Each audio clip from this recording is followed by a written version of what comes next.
स्वामी विवेकानंद कहा करते थे कि अभ्यास चीजों को आसान बना देती है।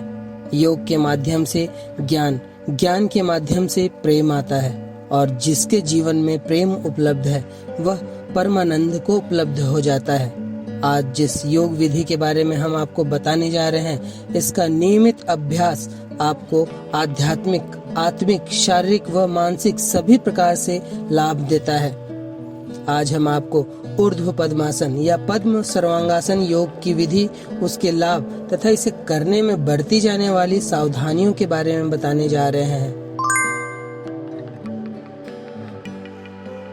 अनियमित दिनचर्या और खराब आदतों के कारण शरीर में कई रोग पनपने लगते हैं। यदि प्रतिदिन योग, प्राणायाम व ध्यान के लिए कुछ समय निकाला जाए तो न केवल शरीर निरोग बनेगा बल्कि मन व आत्मा भी दिव्यता से भरते चले जाएंगे। अपने व्यस्त जीवन में कुछ समय इन जादुई यौगिक क्रियाओं को भी दें तथा शरीर स्वस्थ, मन प्रसन्न व आत्मा दिव्य बनाएं।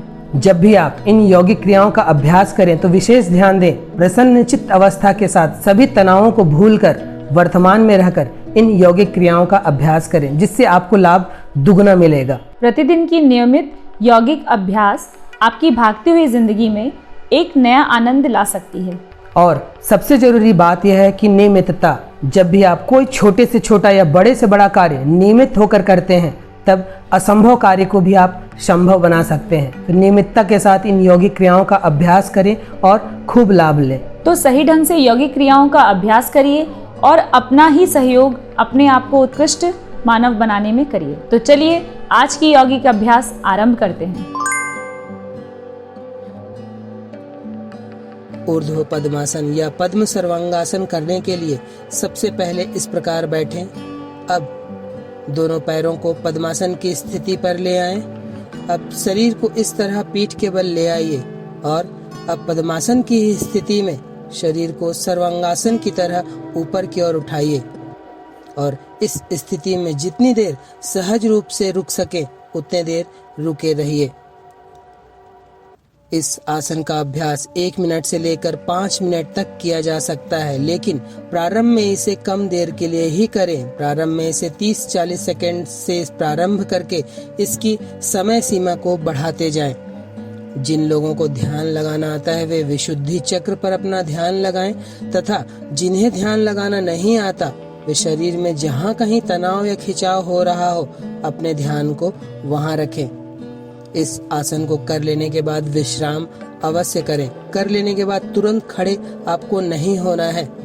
ऊर्ध्व पद्मासन या पद्म सर्वांगासन करने के बाद जो विश्राम की सबसे अच्छी स्थिति है वह शवासन की मानी जाती है।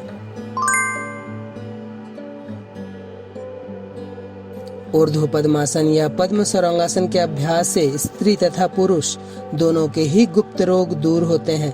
पुरुषों में स्तंभन क्षमता का विकास होता है। सभी प्रकार की नपुंसकता व बांझपन में लाभ देने वाला आसन है। यौवन क्षमता का विकास होता है। स्त्रियों में मासिक धर्म से संबंधित समस्याओं में लाभ मिलता है। पैर, घुटने, जांघ, कमर, पेट, कंधे, छाती, गर्दन व हाथ की मांसपेशियां मजबूत बनती हैं। हृदय, फेफड़े, आंतें, आमाशय, अग्नाशय, वृक्क, यकृत, प्लीहा आदि आंतरिक अंग स्वस्थ व पुष्ट बनते हैं। कमर व पेट की चर्बी कम होती है। आंतों में जमा मल उखड़ता है जिससे कब्ज की समस्या नहीं रहती है। मलाशय, गर्भाशय, मूत्र संस्थान व प्रजनन अंगों की कार्य प्रणाली सुधरती है। रक्त का प्रवाह मस्तिष्क की ओर आने से मस्तिष्क स्वस्थ व प्रखर बनता है। याददाश्त तेज होती है। चेहरे की कांति में वृद्धि होती है। नेत्र व कर्ण रोग दूर रहते हैं। पैरों के दर्द में भी राहत मिलता है। रोग प्रतिरोधक क्षमता आश्चर्यजनक रूप से बढ़ती है। संपूर्ण शरीर में रक्त संचार उत्तम गति से प्रवाहमान होता है।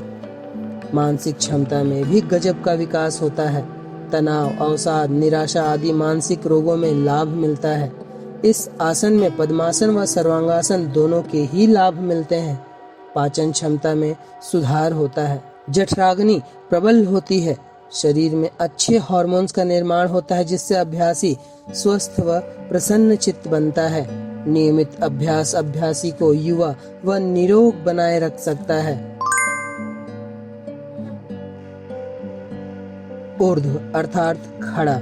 चूंकि इस आसन में पद्मासन लगाकर शरीर को खड़ा किया जाता है, इसलिए इसे ऊर्ध्व पद्मासन कहते हैं। और चूंकि इसमें पद्मासन व सर्वांगासन दोनों ही आसनों की स्थिति प्राप्त होती है, इसलिए इसे पद्म सर्वांगासन भी कहते हैं। ऊर्ध्व पद्मासन या पद्म सर्वांगासन के अभ्यास से विशुद्धि, मूलाधार, मणिपुर व अनाहत चक्र स्वस्थ, संतुलित व सक्रिय होते हैं तथा अभ्यासी को इन चक्रों से संबंधित सभी लाभ मिलते हैं। मेरुदंड व घुटनों के गंभीर रोगी या चोटग्रस्त व्यक्ति इसका अभ्यास न करें। कमर में दर्द या कमर पकड़ा हुआ हो तो उस दशा में भी इसका अभ्यास न करें।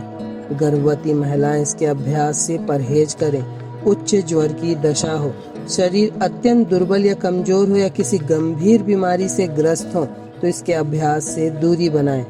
हृदय रोगी व उच्च रक्तचाप से ग्रस्त व्यक्ति भी इसे करने से बचें। चक्कर या वर्टिगो के रोगी सावधानी पूर्वक इसका अभ्यास करें। जिनकी पिछले 1 वर्ष में कोई सर्जरी हुई हो वे भी इसका अभ्यास न करें। ऊर्ध्व पद्मासन या पद्म सर्वांगासन एक दिव्य योग विधि है। इसका नियमित अभ्यास आपको एक महामानव बना सकता है, जिसके विचार, वाणी व कर्म सब दिव्य होंगे। लेकिन किसी भी कार्य में नियमितता जरूरी है। नियमित साधना ही आपको आपके लक्ष्य तक पहुंचा सकती है।